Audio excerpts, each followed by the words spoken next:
Et dans un premier temps, prendre vraiment le temps qu'il faut pour s'installer confortablement, sentir comment est le corps. Peut-être que le corps a pas spécialement envie d'être dans une performance sur un coussin. Peut-être que là, il est pas hyper confort et que ce serait mieux d'être sur une chaise ou allongé ou debout.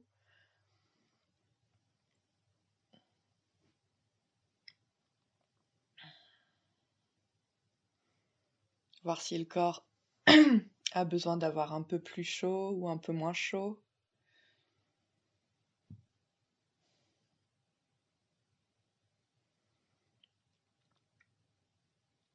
Mmh, sentir si, pour cette assise, il est préférable d'avoir les yeux ouverts ou fermés ou mi-clos.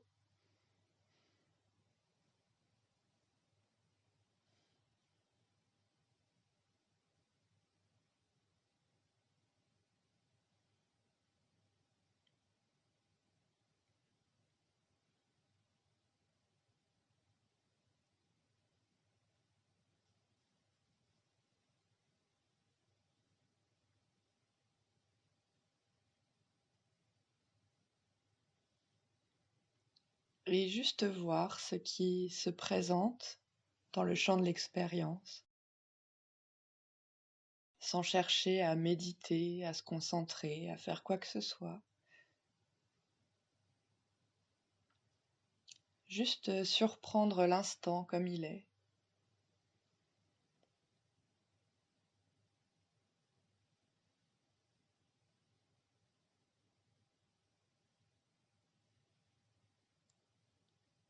Peut-être confortable, peut-être inconfortable.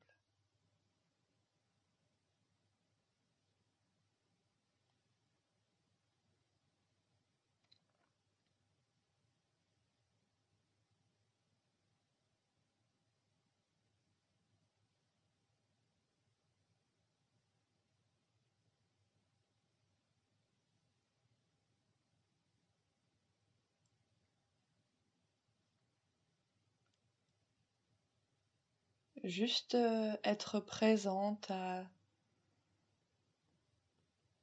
tous les contacts, peut-être contact sonore, peut-être physique, peut-être visuel, peut-être des pensées.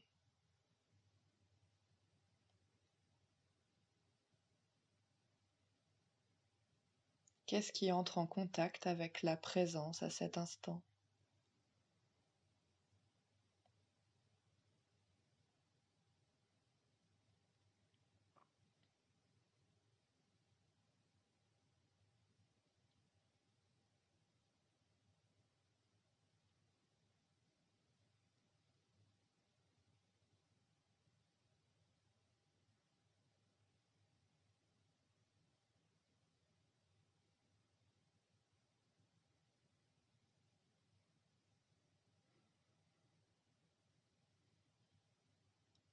Sans chercher quoi que ce soit de particulier, mais si un contact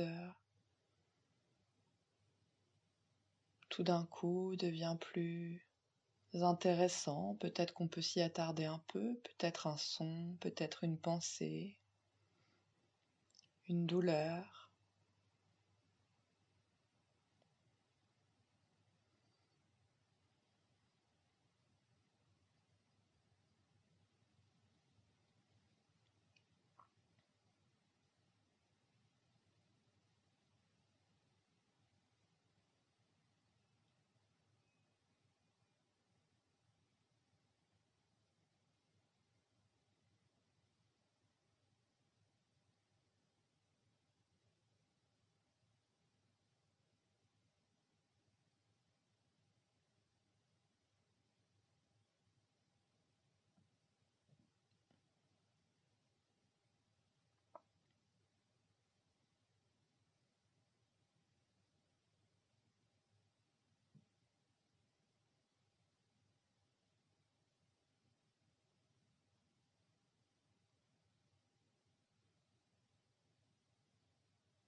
Observez s'il y a de l'attente, de nouvelles paroles ou de l'inquiétude, peut-être de la confiance, du calme.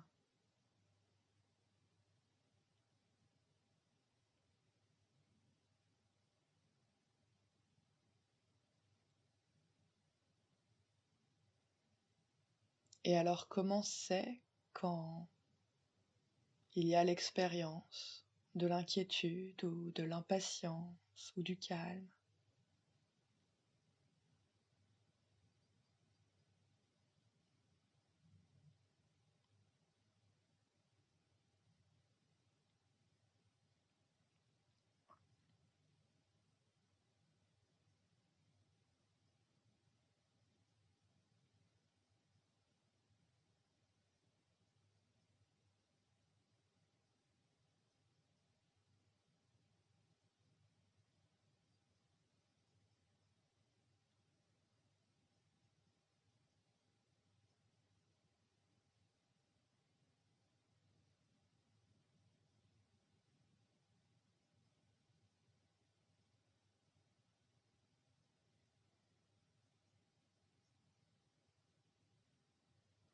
Et peut-être que maintenant, non pas parce que ce serait mieux ou ce qu'il faut faire, mais juste pour voir, peut-être qu'on peut diriger davantage l'attention vers le corps.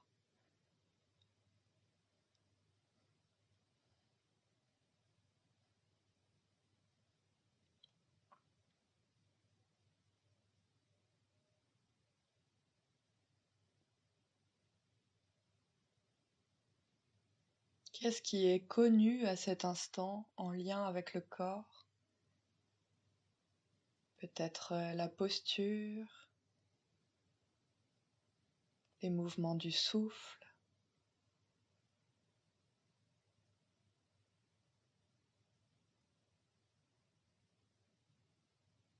les points de contact entre le corps et le sol ou le coussin, la chaise.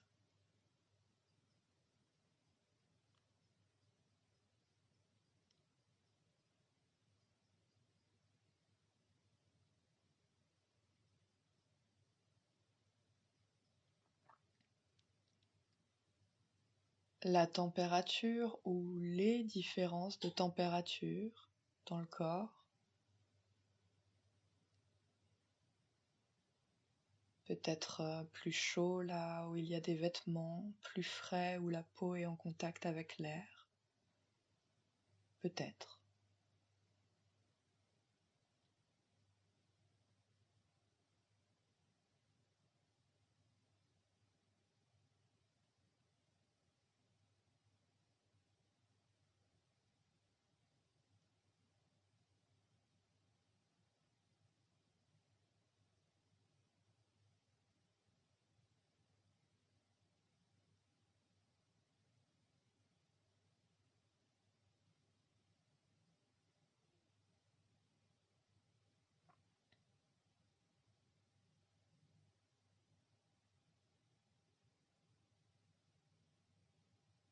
Peut-être qu'on peut sentir quelle est l'expression du visage à cet instant. Qu'est-ce qui est tendu, détendu?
Où le corps est-il sensible à cet instant? Est-ce qu'il y a des parties douloureuses, peut-être des endroits que je ne sens pas du tout?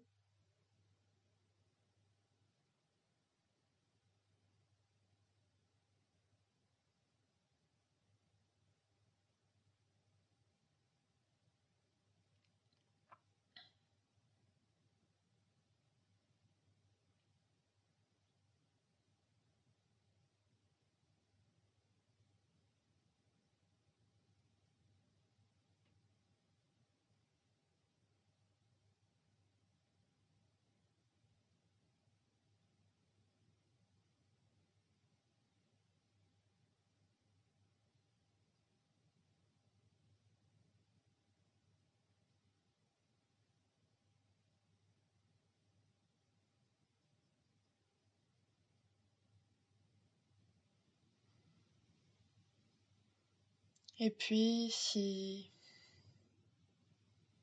l'attention, la présence s'échappe un peu, ou si elle est emmenée ailleurs, je n'en fais pas toute une histoire, c'est naturel. J'essaye, peut-être, pour voir ce que ça fait, de la rediriger quelques instants vers le corps.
Peut-être que je peux sentir ou comprendre qu'il y a davantage lieu de me réjouir, d'observer le glissement de l'attention,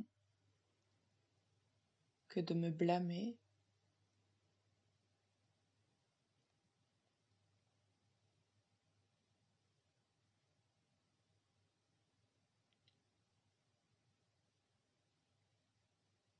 Rien à réussir, juste à observer, apprendre.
Et puis, juste pour voir, peut-être que je peux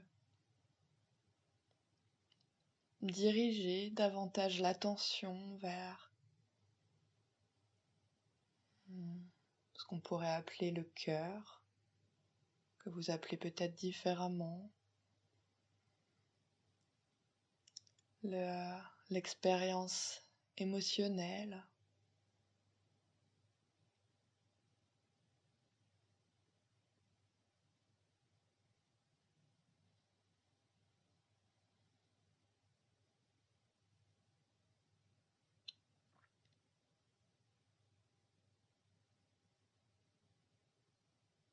Quels sont les états qui me traversent à cet instant?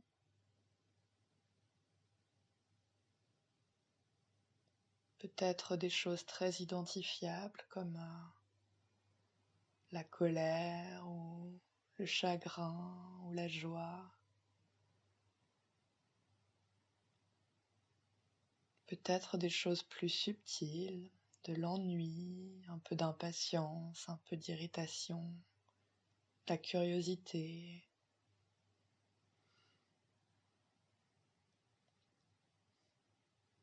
Du doute.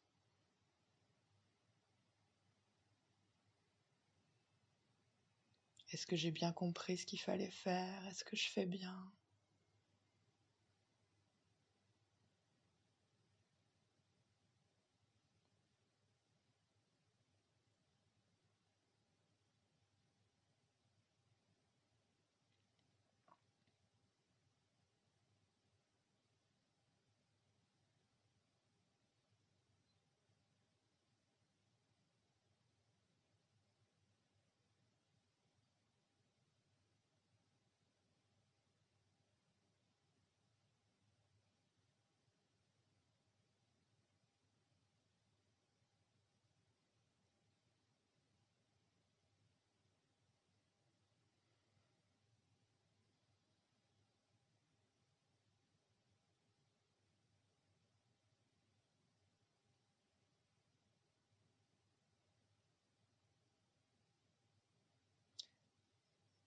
Comment c'est de faire l'expérience de cet état-là à cet instant?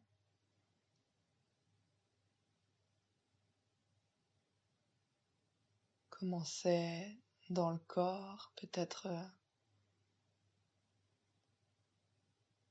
certaines tensions ou certains endroits de détente.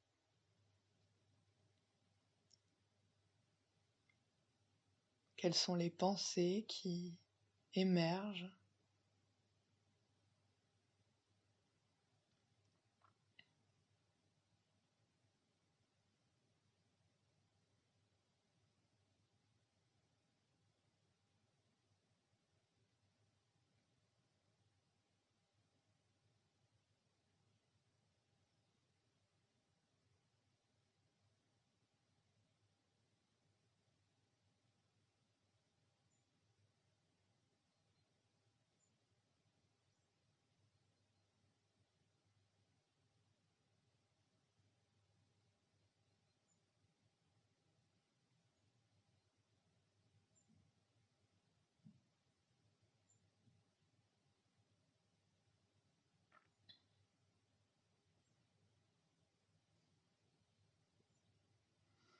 Et à tout moment, si on sent que il y a trop de doutes, de confusion, qu'on ne sait pas trop où poser la présence, juste revenir à quelque chose de stable comme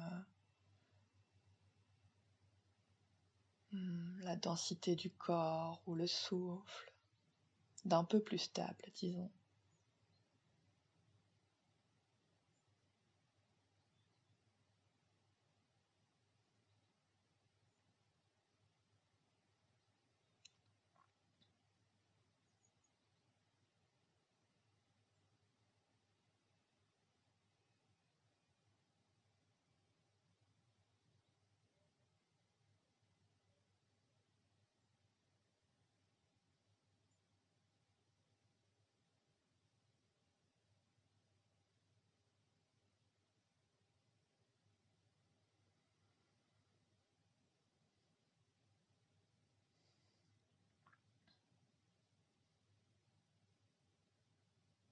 Peut-être même ouvrir si besoin l'attention au son, à l'espace, au silence.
Quelle est l'expérience juste maintenant?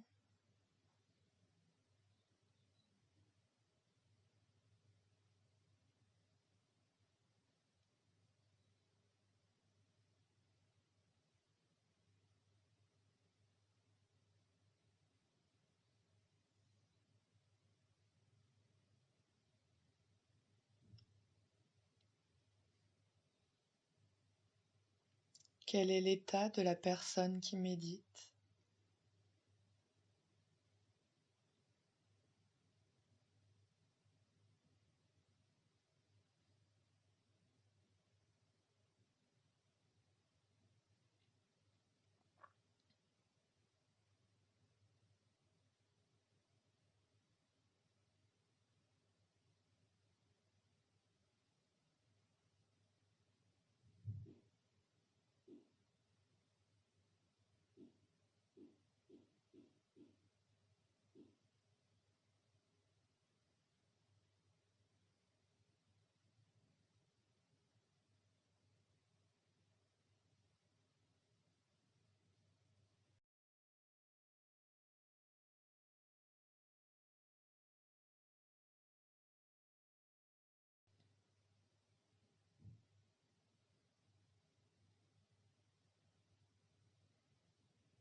Et pour les 5 dernières minutes de cette assise, voir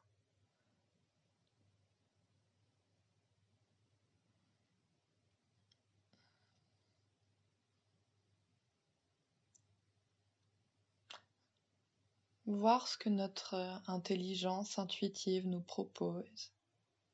Peut-être qu'il serait bon d'orienter davantage l'attention sur un objet en particulier, peut-être le souffle ou tout le champ du corps, peut-être le paysage émotionnel, peut-être l'émergence et la disparition des pensées ou des sons.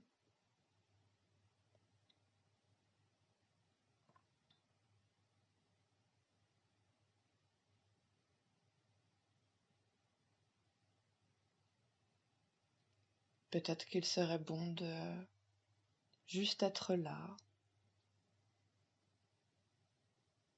sans objet de conscience particulier, disponible à tout ce qui se présente.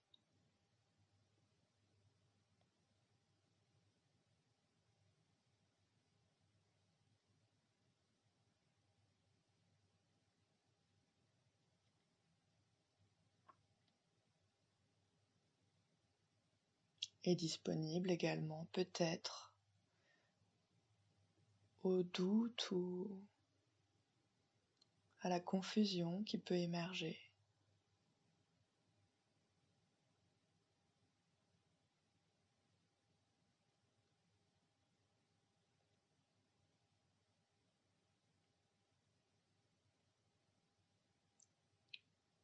Rien à faire, rien à réussir.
Je vous invite autant que faire se peut à essayer de garder une continuité dans la présence, même à la fin de l'immobilité, du silence, des yeux fermés.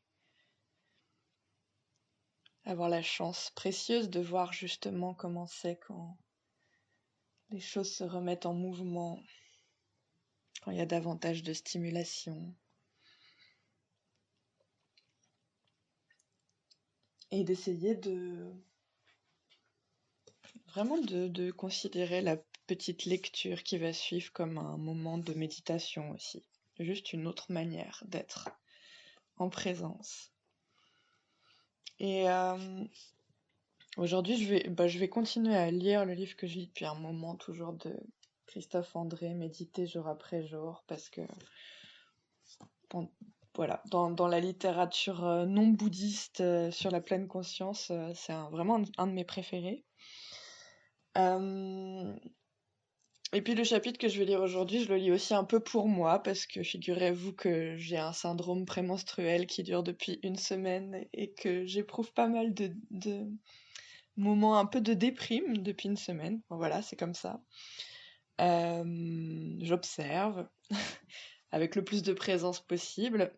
Et ça, c'est un peu mon chapitre doudou du livre.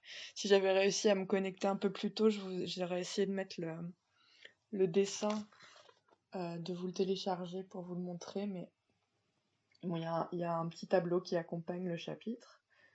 On voit pas grand-chose. Qui s'appelle La chute d'Icare de Bruegel l'Ancien. Et donc, ça commence par un petit texte en lien avec ce tableau. Et le chapitre s'appelle Rester présent au monde.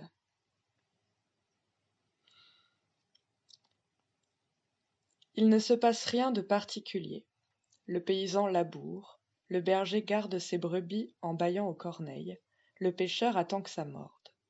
Les navires voguent, au loin, une baie, des îles et des ports. Tout est à sa place, sauf que contemple-t-il ce berger? Il y a un homme ailé tout là-haut, c'est Dédale, seul dans les airs. Il tourne la tête vers la droite du tableau, comme s'il cherchait quelque chose ou quelqu'un. Dédale vole encore, lui qui a eu la prudence de ne pas trop s'approcher du soleil.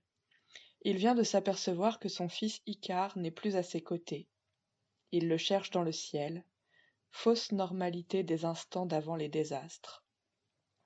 Nous cherchons avec lui, rien en l'air que la lumière éblouissante du soleil brûlant. Plus bas peut-être? Oui, c'est là. Voyez la jambe du pauvre Icare qui dépasse encore un peu des flots. Il va mourir, noyé ou désarticulé par sa chute. Pour lui, tout est fini. Mais pour tous les autres humains, la vie continue. La vie suit son cours, et c'est ce que nous dit Bruegel. Tout est comme avant. Personne ne s'intéresse à la mort d'Icare, ni le paysan, ni le berger, ni le pêcheur, pourtant si proches. Et même une fois cette mort connue, quelle différence? Des morts, des pauvres morts, il y en a tous les jours, et partout. Et la terre, toujours, continue de tourner. Un scandale? Non. Juste un événement, quelques vagues sur l'écume. Et que la terre continue de tourner, c'est peut-être même une chance.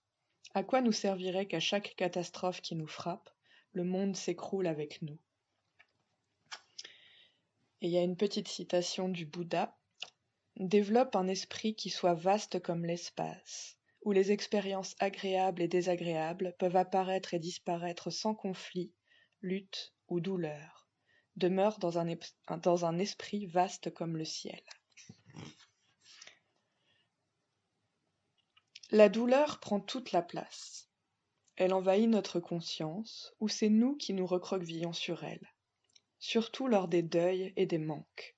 La douleur est reliée à ce que nous avons perdu, et ne plus souffrir, c'est perdre encore plus. Alors, dans le mouvement de repli sur la douleur, il y a à la fois la quête d'une position antalgique, comme disent les médecins, et aussi un accrochage à ce qui nous reste encore. Mais en réagissant ainsi, par le repli sur nous, notre mal et nos souvenirs, nous sommes en danger, nous sommes sortis du monde. La philosophe Simone Weil parle du degré de douleur où l'on perd le monde. Comment, au bout d'un moment, revenir vers lui ? Comment accueillir notre souffrance, sincèrement puisque nous ne pouvons et parfois ne voulons pas la chasser, sans cesser de rester en contact avec le monde qui nous entoure ? Pour que la grande douleur ne nous happe pas hors de la vie, nous avons à travailler avec les petites douleurs. Rester dans le monde lorsque des abattements et découragements du quotidien. Travailler sur les petites tristesses pour essayer de préparer tant bien que mal le fracas des grandes. Faire que la souffrance ne soit pas seule, que toute notre attention ne soit pas focalisée et recroquevillée sur elle, mais que d'autres éléments existent aussi à notre conscience. Faire une place pour notre respiration, pour nos sensations corporelles, les sons qui nous entourent. Agrandir le contenant, ne pas laisser la douleur occuper tout l'espace de notre conscience. Inviter en nous tous les bouts de vie qui passent à notre portée. Puis observer nos pensées, focaliser, elles aussi, sur la douleur. S'asseoir, fermer les yeux, respirer, et prendre alors le temps de voir vers quoi nous pousse notre détresse, vers quel repli, vers quels isolements. Continuer de respirer, de ressentir, d'exister, ne pas bloquer sa respiration pour ne pas bloquer sa vie autour de la tristesse et de la souffrance. Certaines tristesses seraient passées toutes seules, oui, sans doute, peut-être aussi vite qu'avec cette démarche. Mais une souffrance digérée en pleine conscience n'aura pas laissé le même sillon pour la prochaine souffrance. Elle ne sera alors qu'un souvenir désagréable et non une petite bombe à retardement. La solitude de la souffrance est réelle et absolue. Personne ne peut souffrir à notre place, personne ne peut prendre une once de notre douleur. Alors, c'est impossible de nous aider ? Il n'y a pas de consolation possible ? Non, c'est plutôt que nous ne pouvons pas, nous ne voulons pas écouter la consolation. En général, nous n'écoutons pas les consolations parce que nous sommes persuadés d'avance qu'elles ne servent à rien. C'est vrai qu'elles ne servent à rien, si ce que nous voulons, c'est que tout redevienne comme avant, que le problème disparaisse, que l'accident n'ait pas eu lieu et que les morts revivent. Si ce que nous voulons, c'est une réparation, la consolation ne sert à rien. Mais si nous arrivons à comprendre que toute réparation est impossible et qu'il n'y a pas de solution à notre souffrance, alors la consolation, si nous arrivons à l'écouter, nous apprendra autre chose, qu'il continue d'exister, à côté de notre souffrance, une vie prête à nous accueillir. Et si nous faisons ces efforts, nous découvrirons que, derrière les consolations, il y a la compassion. Elle n'est pas un médicament de la catastrophe, juste une bouée, un encouragement à vivre malgré tout. Mais elle élargit notre conscience au fait qu'il y a aussi de l'amour et de l'affection autour de nous. Elle nous délivre un message humble. Parfois, tout ce qui reste possible à nos proches, c'est l'impuissance et la présence. Ils sont impuissants à réparer, mais présents pour nous rappeler de rester vivants et humains. Ne deviens pas un animal de douleur, ne te détruis pas, ne te durcis pas, ne quitte pas le monde, reste vivant. Dédale va-t-il renoncer pour toujours à voler, ou continuera-t-il de voler en songeant à son fils ? Va-t-il continuer d'admirer la course du soleil et des nuages, la beauté de la terre et de la mer, le dessin délicat de l'écume sur la côte, ou choisira-t-il de rester prostré et de pleurer pour toujours ? Vole, Dédale, vole, et fais voler le souvenir de ton fils. Continue de vivre et de voler. Que peux-tu faire d'autre ? Et, quand tu voles, Ne cherche pas à étouffer ou à réprimer ton chagrin. Ouvre juste ton esprit au ciel immense. Accueille intensément en toi cette beauté qui glisse sous tes ailes. Sois présent de toutes tes forces au spectacle du monde. N'aie pas peur d'héberger ton chagrin pendant ton vol. Vois ce que voyait ton fils, ressens ce qu'il ressentait, respire pour lui, souris pour lui, aime le monde. Cette vie qui continue, cette vie qui t'offense, c'est elle qui sera ta planche de salut. Tout est là, Icare est là et il vole, avec toi.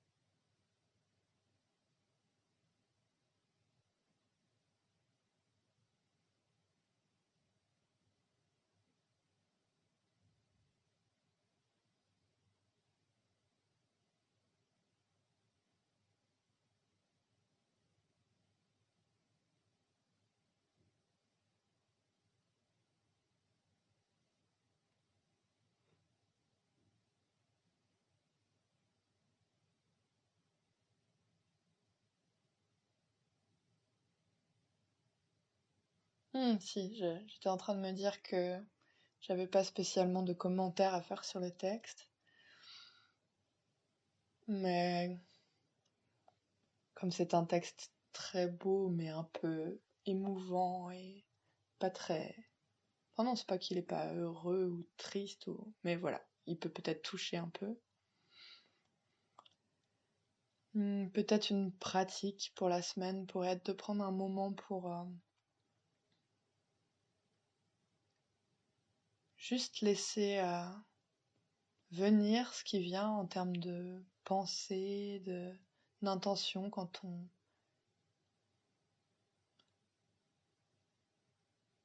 on pense à ce qui nous procure de la joie. Peut-être que ça va être l'image de quelqu'un ou d'un animal ou hmm, d'un geste, d'une pratique, peu importe. Et voir s'il est possible au cours de cette semaine d'entrer en lien avec ça, avec ce qui nous procure de la joie, de la chaleur, de la lumière.